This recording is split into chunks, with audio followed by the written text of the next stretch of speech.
Let's talk about the church and Bitcoin. I know, you're probably thinking, seriously? What business do we have as Christians to concern ourselves with worldly topics such as economics and money, much less Bitcoin? Well, the Bible actually has a lot to say about money, so let's dive right in and see how deep this rabbit hole really goes. We'll start with the parable of the dishonest manager from Luke chapter 16. In this parable, Jesus paints the picture of a man who is very much involved in the affairs of this world, and in particular, managing the accounts for his master. After failing his master by wasting his possessions, the manager does something wise by collecting on a bunch of debts that were probably in default, and his master, and by extension Jesus, commends him for his business acumen. Luke 16:8 says, "The master commended the dishonest manager for his shrewdness. For the sons of this world are more shrewd in dealing with their own generation than the sons of light." Jesus seems to acknowledge the conventional wisdom that Christians can be naive or unwise with money.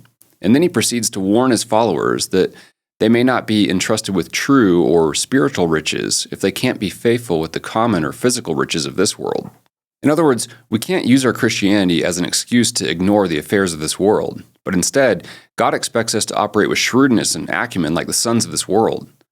This doesn't mean we all have to be economists, but we are expected to maintain some level of knowledge and understanding of worldly ways, which takes effort. But to what end? Isn't the church primarily concerned with the spiritual nourishment of God's sheep? Of course, but not to the exclusion of providing for those in need, or being able to pay pastors enough to support their families. James calls us to physically care for the poor in James 2:15-17, saying, "If a brother or sister is poorly clothed and lacking in daily food, and one of you says to them, 'Go in peace, be warmed and filled,' without giving them the things needed for the body, what good is that?" And Paul elaborates on paying those in ministry in 1 Corinthians 9. In verse 11, he quotes Deuteronomy 25:4, which says, "You shall not muzzle an ox when it treads out the grain." And then in verse 11, he says, "If we have sown spiritual things among you, is it too much if we reap material things from you?" So the church is to be concerned with both the spiritual and physical well-being of others. This means we should take care to avoid things that prevent us from doing this well, and we should be diligent in looking for new ideas and technologies that will help us better serve the kingdom and bring even more glory to God in the process. The Westminster Larger Catechism sheds a bit more light on this topic in question 147, which asks, "What are the duties required in the 8th commandment, that is, thou shalt not steal?" The last part of the answer states that we should endeavor by all just and lawful means to procure, preserve, and further the wealth and outward estate of others, as well as our own. Or in other words, the flip side of not stealing is to ensure that we don't carelessly lose our wealth, or the wealth of others, which includes the wealth of our church. So how does all this relate to Bitcoin? Well, the unfortunate reality is that we all live in a system where trying to save money is like holding on to a melting ice cube. Granted, if you live in the United States or another Western developed country, fiat or unbacked currencies such as the dollar may not seem that bad. But for millions of people around the world that have suffered through hyperinflation, the problem is painfully obvious. You see, while we may not suffer from hyperinflation, our currency is debased all the same, and that results in a loss of purchasing power over time, which, over the course of decades, is staggering. The US dollar alone has lost 97% of its purchasing power since the Federal Reserve was created in 1913, and every single other country that issues fiat currency has a similar, if not worse, track record. The Bible explicitly condemns currency debasement in multiple places.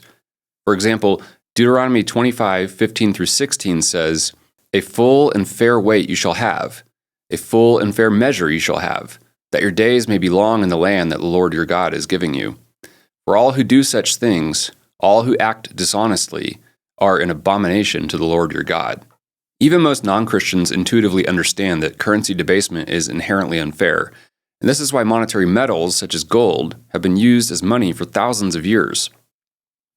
Bringing new gold to market is hard, so people naturally gravitate towards using it as money over other commodities that are easier to produce.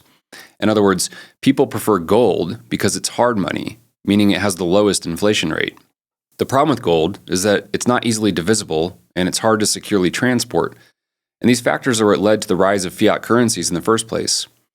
People preferred to keep their gold on deposit and instead trade slips of paper representing the gold, but this system required a trusted third party to actually hold the gold. At first, this service was offered by goldsmiths and then banks, but eventually the governments of the world couldn't resist the temptation to grant themselves a monopoly on money issuance because of the power it bestows. That is, you can issue more slips of paper without acquiring more gold, and thus fund your operations without having to raise unpopular taxes. Of course, people eventually got wise to this reality, but by then it was too late. In the case of the United States, Nixon temporarily suspended the convertibility of dollars to gold in 1971, and this policy continues to this day, meaning that the dollar is no longer really backed by gold, but rather the full faith and credit of the United States government. This has led to endless deficit spending and a growing national debt that will probably never be repaid. And politicians have little incentive to change because any cuts or austerity measures jeopardize re-election. The only choice is to print more money, which leads to more inflation and more debt, which leads to more money printing and more inflation. This means every transaction and account balance is being measured in units that are constantly devaluing without people really knowing about it or understanding what's happening, which is much like the unjust scales that the Bible condemns. In this context, we can start to see the need for something like Bitcoin and how such a system is in accordance with Scripture. You see, unlike every other money in the world, Bitcoin has a fixed supply, meaning that no one, no matter how powerful, can create more Bitcoin than the code allows, which is 21 million Bitcoin. But is Bitcoin really the solution? The first sentence of the original white paper, that is the document that was published in 2008 to introduce Bitcoin, goes like this. A purely peer-to-peer version of electronic cash would allow online payments to be sent directly from one party to another without going through a financial institution. In other words, Satoshi, the pseudonym for the creator of Bitcoin, intended Bitcoin to be money that doesn't require trusting a third party.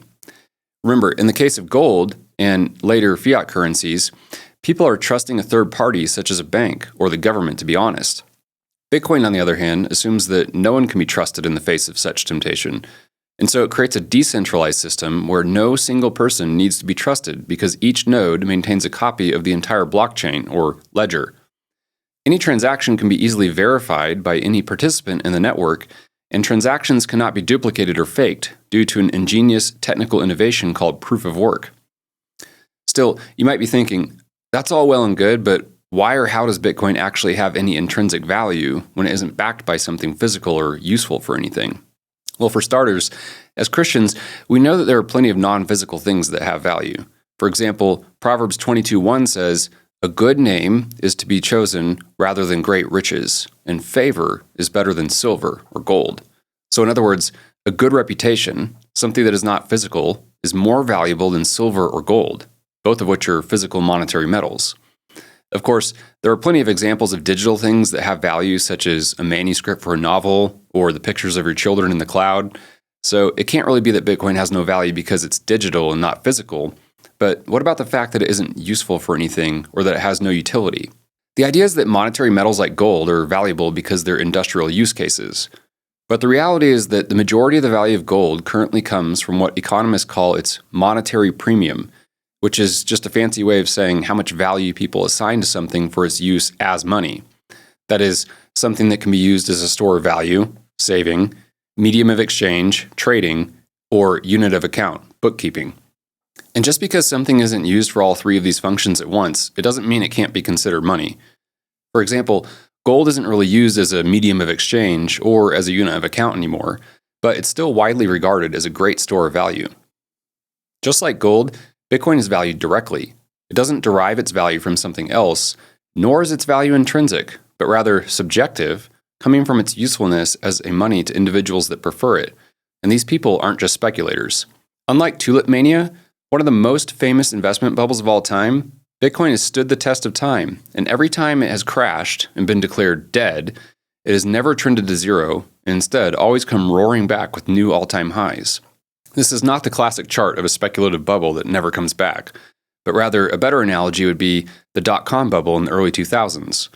This bubble was based on an underlying technology that did have value, the internet, but the hype went too far, too fast. In hindsight, investing in companies like Amazon, even at the height of the dot-com bubble, would have been a genius move. But just like Amazon now, you might still object and say that the gains have already been made and it's too late to get in. In other words, it's not that Bitcoin has no value, but that rather it has no value in terms of future investment gains. But here's the reality. Everyone thinks they're too late to Bitcoin, regardless of when they're thinking about getting in.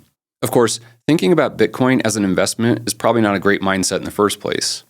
Warren Buffett, one of the most successful investors of the last 50 years, famously said that he only invests in companies that he thoroughly researches and understands.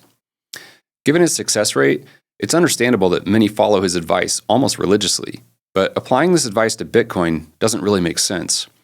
Bitcoin isn't a company that has a CEO, a balance sheet, or cash flows, and trying to research and understand it by these metrics is nonsensical.